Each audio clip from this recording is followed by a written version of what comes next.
A quote attributed to Titus Maxius Plautus, a Roman comic playwright, has relevance for today's investors. In everything the middle course is best, all things in excess bring trouble to men. Balance serves as the ideal goal for long-term investing. Needs change over time, and shortcut strategies that may work one year can prove ineffective, and even costly, the next. US News asked experts to weigh in on some of the soundest investing strategies to use throughout your life. Here's a look at 10 of the best long-term investment strategies. Start early. A widely accepted strategy for investing is getting started as early as possible, says Ryan Burke, general manager of Invest at M1, and it's widely accepted for good reason. The earlier you start investing, the more time your money will have to benefit from the power of compounding. Compounding is so powerful that simply waiting an extra 10 years to start investing, from 25 years of age to 35 years of age, could cut your long-term returns in half. What's more, when you start investing is even more important than how long you invest. Someone who invests $200 per month from age 25 to age 35 could have almost $300,000 at age 65 with a 7% average annual return.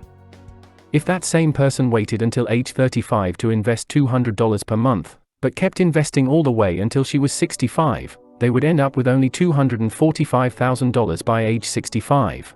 And remember, you don't need to wait until you have the money to get started, Burke says. Even if you can only invest $50 a month at 18 years old, consistently investing for the long term could create a large nest egg for the future. Diversify far and wide. I cannot emphasize enough the importance of maintaining a diverse portfolio and focusing on your individual goals rather than attempting to outperform the market, says Chris Danridge, managing principal of investments at accounting, wealth advisory and consulting firm Clifton Larson Allen. Sector concentrations can be a boon if you guess right with rallies like the artificial intelligence and tech rally, but they can also be a burden if you guess wrong, such as by investing in regional banks this year. Importantly, the focus on diversification serves the dual role of mitigating volatility and emotional stress, as well as increasing the likelihood of achieving your goals, he says. To achieve proper diversification, spread your portfolio across sectors, factors, and geographies. Diversifying across geographies means holding investments based outside of the US. Global portfolios are important as they mitigate home country bias, whereby investors forego a diversification benefit because they are more comfortable with companies based in their own country, says Katie Nixon, Chief Investment Officer at Northern Trust Wealth Management. Taking a global view with your investments gives you the most broad-based, efficient market strategy. She recommends starting with the All-Country World Index, ACWI, as it is the most efficient global portfolio. Stay invested. The enemy of long-term investors isn't market volatility. If you're investing for the long term, the daily or even yearly ups and downs in the market don't matter. The real enemy of long-term investors is themselves and the inclination to get in and out of the market. One of the first things we tell our clients is to ensure they are staying invested rather than trying to time when it's the right time to invest, says Nancy Cuttin, Chief Investment Officer at Ulti Global, a worldwide multifamily office that provides wealth and asset management advisory services to ultra-high-net-worth clients. Doing so allows one to participate in the unexpected days that provide the lion's share of performance. Over the long term, markets always trend up. The only surefire way to participate in all the growth the market has to offer is to stay invested even during the worst of times, because they're often followed by the best of times. Stick to your target asset allocation framework. A proven formula for long-term investment success is having a target asset allocation framework, and sticking with it through market ups and downs, says Jim Gubitosi, Co-Chief Investment Officer at Income Research Plus Management. Markets can act irrationally and have major, unexplained swings, so keeping calm when markets aren't is a key for any investor, he says. To accomplish this, you need to have a target asset allocation, or proportion of stocks to bonds and other assets, in your portfolio. Having a good understanding of your time horizon, liquidity needs and overall risk tolerance will help you set the right asset mix for your situation, he says. Then stick to it, and don't make snap decisions to buy or sell based on short-term feelings. Be the Goldilocks of cash.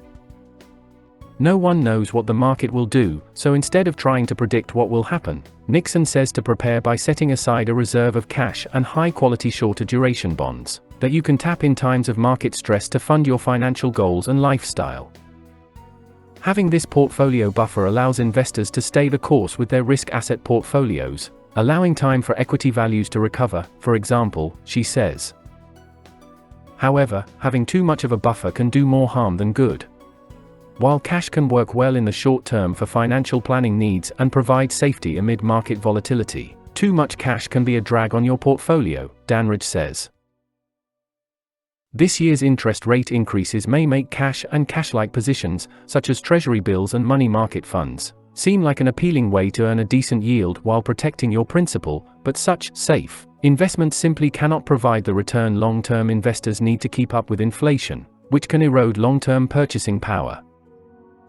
It is important for investors to understand the difference between operating cash and cash as an investment, says Kristen Bitterly, head of North America investments at Citi Global Wealth. Operating cash is what you need to cover your expenses for the next 6 to 12 months. Cash as an investment is taking a view in terms of a percentage allocation in your portfolio that this asset will meet your long-term objectives, she says. There are better options for that latter bucket than straight cash for locking in attractive long-term yields, she says, such as investing in unstoppable, long-term trends such as digitization, artificial intelligence, and the energy transition. If you want something more stable than these trends, Danridge says to look for tax-efficient options like municipal bonds, dividend-yielding stocks, and income-producing real estate that also have the potential to deliver increased returns over more traditional cash-like positions.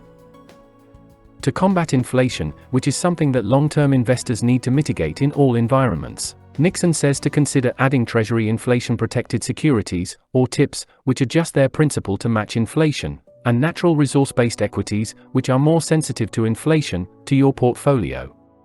And to keep taxes to a minimum, she says to hold your TIPS in tax-deferred accounts so you don't pay taxes on the income each year. Don't forget taxes. Taxes are often the greatest expense Americans face, says Andy Watts, a certified financial planner and vice president of planning and growth solutions at Avantax. This is why it's not enough to just have a financial plan, you need a tax-intelligent financial plan optimized to achieve your goals and minimize your tax burden, he says. How does one go about doing this? The easiest way is by working with a tax-savvy financial advisor. Be highly selective in the advisor you choose, as it can have a profound impact on your future, Watts says. You can also do it yourself by focusing on asset location. In other words, keep your highest tax investments in tax-sheltered accounts, and keep your tax-free investments in taxable accounts. You also want a mix of taxable, tax-deferred and tax-free investments you can pull from at retirement, Watts says. Keep costs low with index investing. Taxes aren't the only cost eating into your long-term investment returns. Fees can be another hidden burden. Consider, for example, a $100,000 investment earning 7% per year. With no fees, that account could be worth more than $575,000 in 25 years. But if you were to pay a mere 2% per year in fees, it would be worth less than $350,000.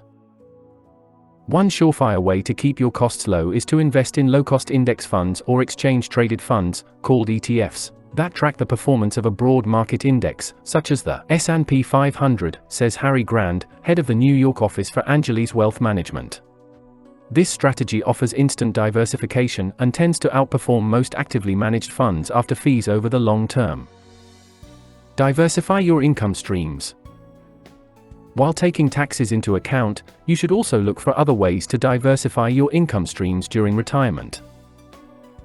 Long-term investment and retirement planning isn't just about how much money you have at the time you retire. It's also about having money that will last through the rest of your life, regardless of how long you live, says Chris Blunt, President and CEO at F&G. To plan for the future, investor strategies need to ensure they won't outlast their money in retirement, by ensuring their portfolio has a diverse mix of products that can give reliable returns regardless of the market.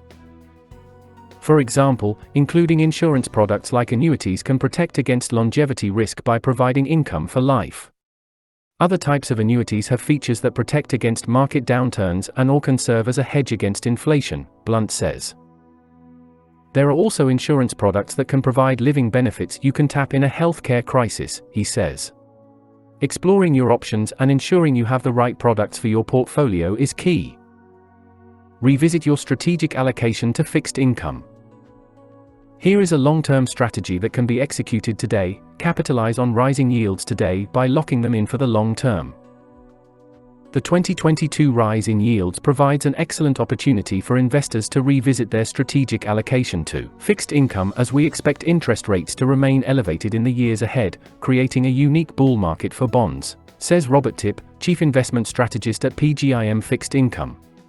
This is in contrast to market expectations for a quick up and down rate cycle, allowing those with a longer-term view to potentially see returns in the mid to high single digits for an extended period in many fixed income sectors. Consider the aggregation-adjusted rate of return. There are several ways to measure the return on an investment. There's traditional measures like the basic rate of return or the risk-adjusted rate of return, but the single most important one is the aggregation-adjusted rate of return, says Miles Nadal, international entrepreneur and investor, and founder and chair of Peerage Capital. You must honestly consider whether the people with whom you will have to deal with or the circumstances around the opportunity are worth the aggravation that is attached, he says. Nadal says to ask yourself, is the juice worth the squeeze? This is especially important when you consider that most ventures will encounter headwinds at some point, often for an extended period, he says. If you are going to be patient and stay invested through that time, you must be sure you can manage through the potential aggravation, and the results will justify the sacrifices and challenges that you encounter.